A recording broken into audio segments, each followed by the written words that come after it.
Well, everybody, it's time. Time to begin the most painful marathon of films I'll ever do.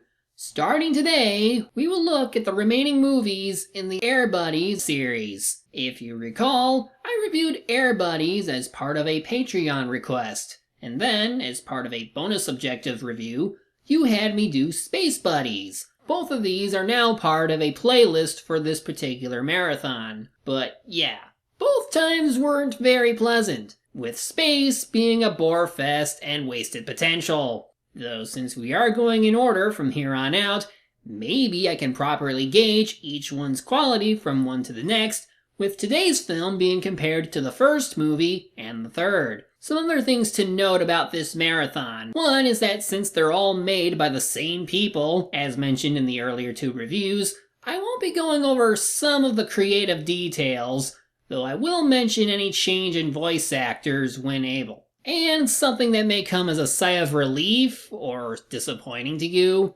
I will not be doing the two Santa Paws movies, since they are actually spin-offs of this series. I know, right? A spin-off of a spin-off? Thus, they don't feature the Air Buddies, so there's no reason to actually look at them.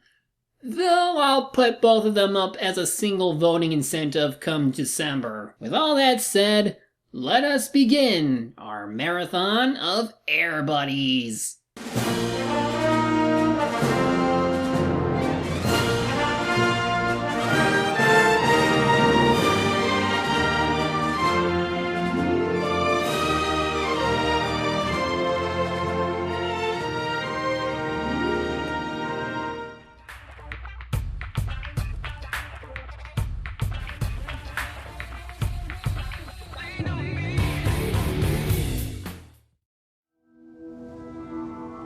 There comes a time in every pup's life when they realize that there are forces greater than themselves at work in the universe. Forces which can't be seen or touched, but only felt. And although life may lead you where you least expect, you can have faith that it's where you were meant to be. Oh boy. First of all, am I the only one who thinks this dog is green screened in this shot? Like, there's just something about it that feels awkward, but I might be wrong. And secondly, are they really giving us another philosophical canine character? Wasn't that wolf from the first movie enough? These are just silly dog movies involving puppies who never seem to age. Anyway, back to Fernfield, where... Hey, wait a minute. That's the house Farley lived in during Spymate. Damn it, Robert Vince is pulling a Jim Wynorski. Time for puppy cast call. We start at Butterball's home, with Tyler Folden playing Bartleby this time, ensuring that the kid remembers to pack his lunch, assuming he didn't already eat it considering he's Butterball. Mudbud is next, with his second voice actor I mentioned before, Henry Hodges. Then Rosebud, with this being Liliana Moomy's first film as her. Also, like Bartleby, Alice is played by someone else, Kelly Chapek. And yeah, no way I'm gonna do this every time with the humans, so I'll just stick with the puppy changes since they at least show up in the plot more than their owners. Jimmy Bennett serves as Buddha's second voice actor, and other than that, B-Dog keeps Skylar Gisondo until Super Buddies. The point of this sequence is to show just how improved the owners' lives are since getting the dogs, which doesn't really show much since it's not like we've known them all that well. Apart from Bartleby, of course, since he was a brat before. The chase is on.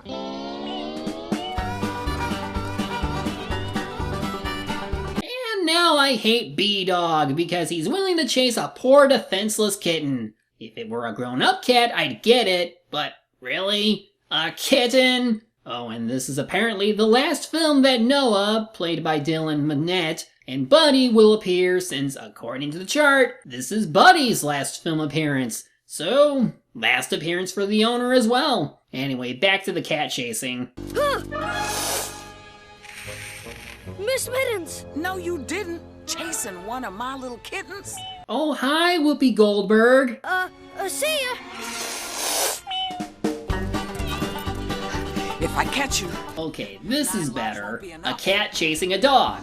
That's funny. So despite bringing their respective sports balls, they play hide and seek, and what do you know? Butterball decides to go hide in an ice cream truck, which they see and try to go after him. But uh-oh, they get locked in and are being shipped to Alaska. Okay, knowing this town is in Washington State, the buddies are going to be in there for at least 40 hours. And even with all that fur, you know what will happen? Oh, but wait, the shipment has to be dropped off by plane. Well, at least the people there will find them. Oh, right, they were inside a large box. Never mind. Now we get introduced to our guest dog of the movie, Shasta, voiced by Dylan Sprouse from The Sweet Life of Zack and Cody. Buddha's old voice actor, Dominic K. Scott, plays his owner, Adam, who wants to win the upcoming sled dog race but feels like he doesn't stand a chance. The buddies start to wake up and wonder where they are. Are you going? That's not what the airplane window displayed. They don't believe they're in the air at first, so they go to look and... Don't pull his paw! If my legs weren't stuck together, I'd be over there beating your ass. And unfortunately, that probably won't be happening for a while. Now, I'm not sure, but I don't think these guys are allowed to make airdrop deliveries, since I believe that's something for, like, military only. Especially when this box rolls down the hill in the middle of nowhere, possibly destroying your cargo. So, Adam is miserable because he's bad at hockey, apparently. The buddies are miserable because Butterball is an idiot. And their parents/owners are miserable because they're all gone. Because Butterball is an idiot. Put any more thought in your Christmas list? It's only 2 weeks away. 2 weeks till Christmas?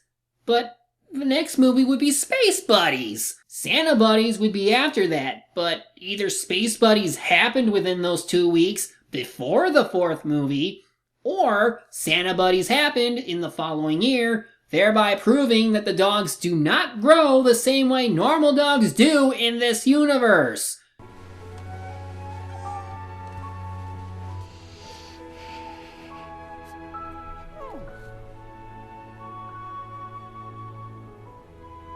Please, for Christmas, if there was any way you could surprise me with a dog sled team, so I can enter the race, I'd really appreciate it. Well, if you're going to be asking God for your Christmas presents, you might as well refer to him as Santa Christ. Meanwhile, Butterball continues to show how much of an idiot he is by getting his tongue stuck to an icicle. Adam finds some kind of journal that I guess will help him later in the plot, while Shasta runs off to play peekaboo with the buddies before... It's a huge wolf! Well, so much for the wolf's lesson in the first movie. Well, at least they get a chance to introduce themselves. I'm Rosebud. Lovely to meet you. This is Butterball, Buddha, B-Dog, and Mudbud. Why do they call you Mudbud? Oh no! I'm so clean. I'm spotless! Okay, that's a good joke. Shasta immediately asks if they could be part of a sleigh team, but says he knows someone who can help them get home. Back in town, we meet our main antagonist of the movie, John George, played by John Capellos. Here, he's antagonizing Adam's father because of the last time he raced. You know, I would be polite and ask you if you're going to enter the annual dog sled race, but I think all of Alaska know the answer to that question. The one time you race with Jean Georges, you lose, huh? If it hadn't been for the accident, there is no way you would have won. Maybe you should find yourself another dog sled team and try again. Those dogs weren't just part of my team. They were family. Oh, I think I hear the violins playing, huh? Do you hear them, huh? I think I need a handkerchief because I'm going to start to cry. Gee, I wonder if he was responsible for causing the accident, which also caused his dogs to die. That's what I'm getting from this. Either that or they were hurt enough where they couldn't race again. Either way, this guy is a huge ass and I want him to die. Along with these two jerk dogs. Hello, Francois. Hello, Philippe. Having a nice day today? It was nice until we saw you. All right, Francois? Why don't you pick on someone your own size? Who do we have here? Blondie? Who are you calling Blondie? We're golden. Golden retrievers. Just be happy we're not calling you our lunch. Seriously, what kind of cruel person do you have to be mean to puppies? Bad! Bad movie! You are a bad movie! Oh, right. I did do that. Jim Belushi plays Deputy Bernie, who tells them the nearest airport is in another town, which just happens to be where the finish line for this year's race is. Meaning they gotta enter if they want to actually reach there. Good thing Adam's still interested in participating.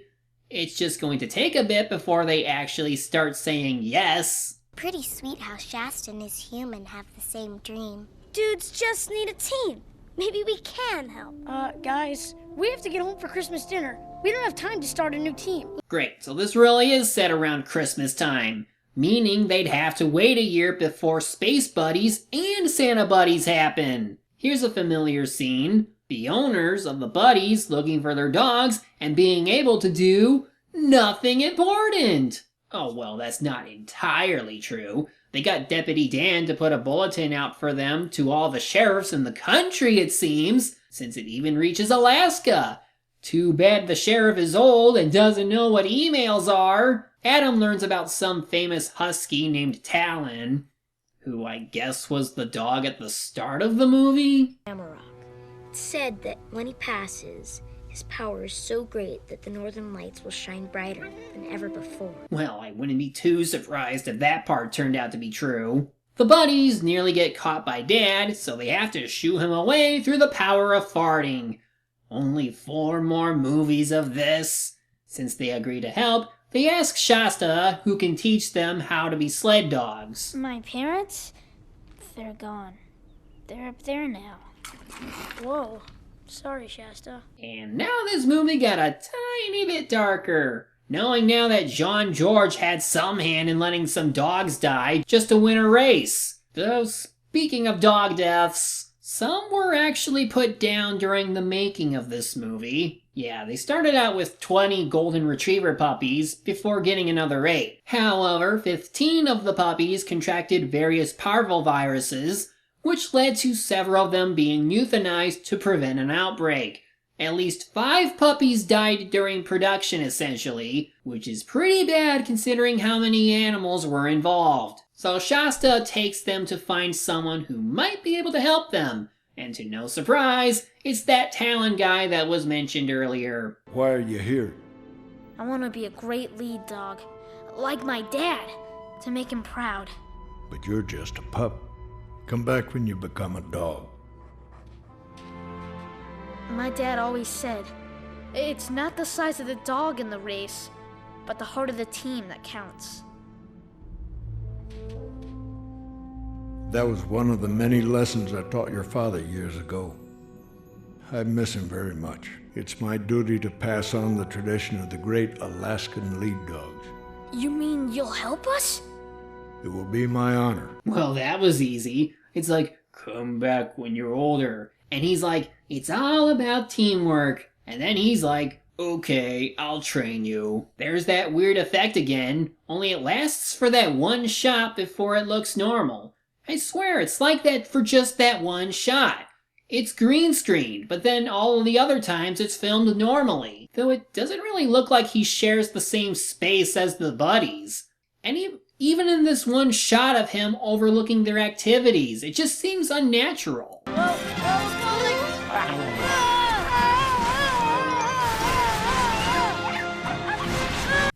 Stupid snowball effect. Once again, Butterball is an idiot as he steals the stake that Adam was using for his eye. And I'm just surprised he wasn't even caught or even reprimanded for it. Oh, and tomorrow is Christmas. You know what that means.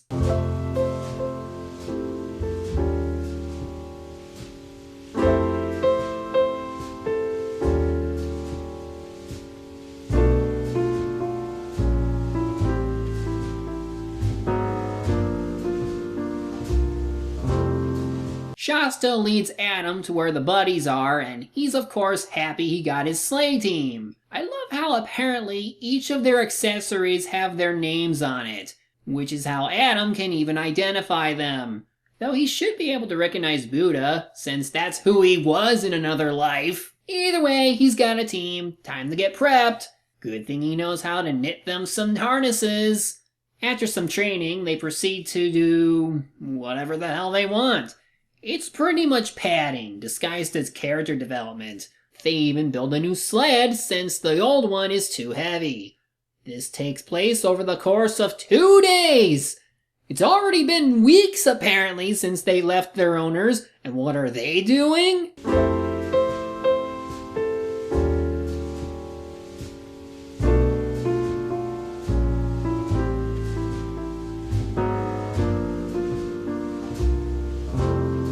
Might want to add another day to the tally since Adam asks his parents about entering the race, assuming he had a full team anyway, and they were like, nope, doesn't stop him from registering, but now the enemy team wants to dissuade the buddies from entering by telling them how the previous dog team died. They were crossing the frozen lake on the home stretch of the race.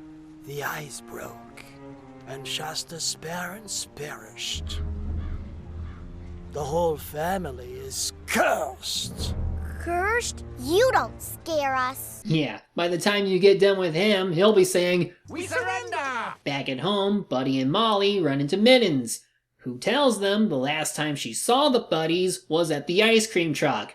They follow it, since it has Butterball's ball on it, and no joke, they sneak aboard the same plane that got them stuck in the first place. Oh, and they get taken along too, meaning they'll actually have some impact on the plot for once. Maybe. Actually, no, they won't. That night, Talon calls the puppies over to say goodbye to them, because he's about to die the Uruguay way. But I've never led a race before. Shasta, you are ready to take your place in the long lineage of great Alaskan lead dogs. But we'll be all alone. Yeah, Wise Dog. Butterball's got a point.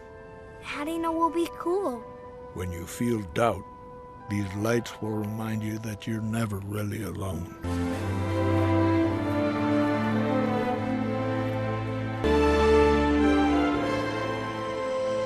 When you want to kill someone but don't actually want to show it, just have them fade out of existence, and they'll get it. Time for a lesson about how being afraid is natural. I know it's hard to believe, but I am too. I know, B-Dog. It's okay to admit it. It actually means you're brave. Fair enough. What they're doing is scary and could get them killed, but they know they have to anyway, since it's the only way to get home. Which is why it's good to know then that they're fine with going into outer space the next time and not crapping themselves during it, including anything else that would be scary after. Time for the race. The sheriff questions Adam because he was too senile to remember him entering as himself and not his father, and in a bit of a reversal on the no rule against tropes. Sure you know what you're getting into, son? This here is a treacherous race. Yes, sir. We're prepared, sir. I don't know. There's nothing in the rules that says a boy and his pups can't race, so... Puppies is one thing, but a human child entering something? Nothing against that. For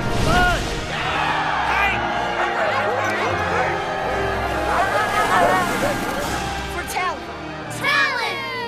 Hey! Man, look at that majestic stride. So whimsical and cute. Since we know John is a heavy cheater and there's no way anyone can find out apparently, how does he get rid of the other competitors? Ha! A light kick knocks him off. It didn't even look that convincing. Wah! Can you help me back up? I think my legs are still frozen. Oh, now why haven't they reported this guy? Using a whip on your opponent should get you disqualified and jailed. Oh, and Buddy and Molly get dropped the same way as the buddies were. I guess the pilots don't really care if that ice cream shipment makes it or not, since it's probably no good anyway, hence why they dump it. They meet Bernie and get his help to find the buddies, while Adam's father learns about what he did and goes after them too. Now how is John going to get rid of the third random competitor?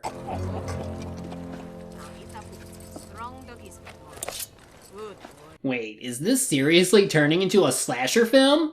I didn't expect that. No, he just cuts her lines so that tomorrow it'll snap later. Surely seeing that will get him disqualified. Probably not. But Adam makes it, so now it's time to sabotage him too! Well, here we go, folks! Or not. Meanwhile, the sheriff learns that there's a bad snowstorm coming, but he can't cancel the race since they're already past the halfway point. He finally looks at that email and calls Deputy Dan about the missing buddies, aka set up a flight home for them once they get to their destination, since really, how in the world are they going to get back home? Oh look, one of the competitors is dead. I mean, no way he could survive being out in the cold all night. That would be unrealistic. Oh, and the parents get a ride from the sheriff while Deputy Dan tells the owners about the buddies. Kids! Kids! Hey! Yeah, not feeling the humor there. Time to kill off the third racer.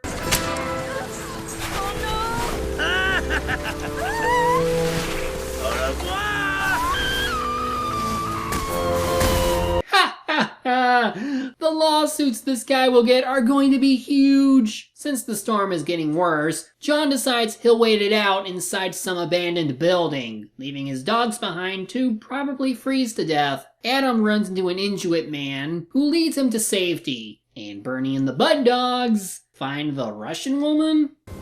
Scoundrel. Jan George sabotaged my sled. Anyway, Igloo Man is only around for this one sequence, and I guess he was tied to Talon or something? I mean, the Northern Lights show up again, so maybe we don't see him again once they leave the Igloo site, so blam moment. And now for John's cheat on Adam.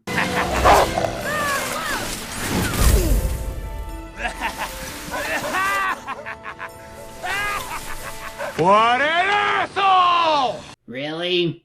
That was enough to knock him out? Oh wait, he's fine. Even though at this point he won't win, he urges them to continue and... Wait a minute, John got stuck? Where are you going? It's too late, you cannot save them! They are gunners, huh? Bah! Oh, the irony! But wait, the track goes through a lake? Who would do that when they know it breaks easily? Also, if there are people nearby who can spot this from afar, why do they not have rescue teams for this sort of thing? I think Shasta's parents would still be alive if the people weren't being stupid. There's something I need to tell you guys. This is where my mom and dad died. We know, dude. You do? And you still raced?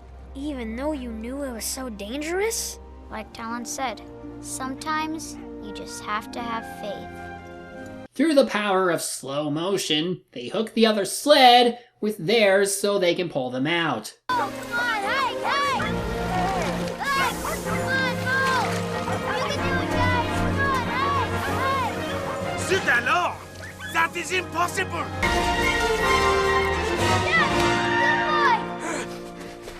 Come on, you lazy mutts, let's go! We've got the race to win! So F you, asshole! This kid goes out of his way to save your dogs, and this is how you act?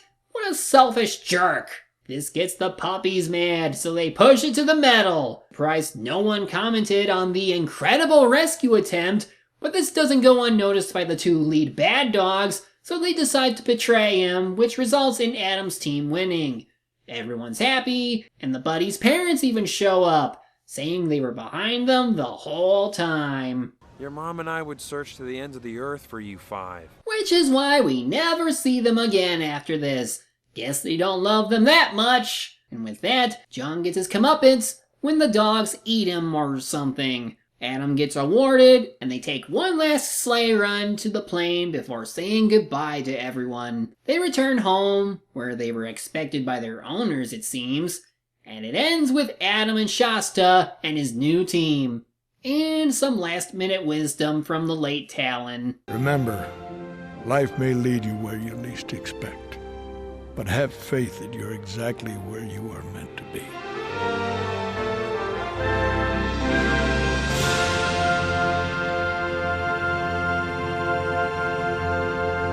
So I'll admit, this one was...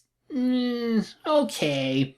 About the same as with Air Buddies in some areas, but at least it's better than Space Buddies. This one, despite the same dog shenanigans I've come to expect from films like this, was at least a little more down to earth in the way of scenario. Puppies get involved in a sleigh race, they train and help a kid win while learning about how it's okay to be afraid, but being able to face your fears that shows you have courage. It's not as zany as the other two movies I've covered so far, apart from how the villain acts, of course. But this one I can at least count as the buddies taking part in a major sporting event and making a name for themselves like their parents. Honestly, if this had been it, that this was the last movie they did for the Air Bunnies, I would have been okay with it. Despite a few moments being very cringeworthy, this one was at least okay enough where it would have been a good way to end off something that should not have lasted as long as it did.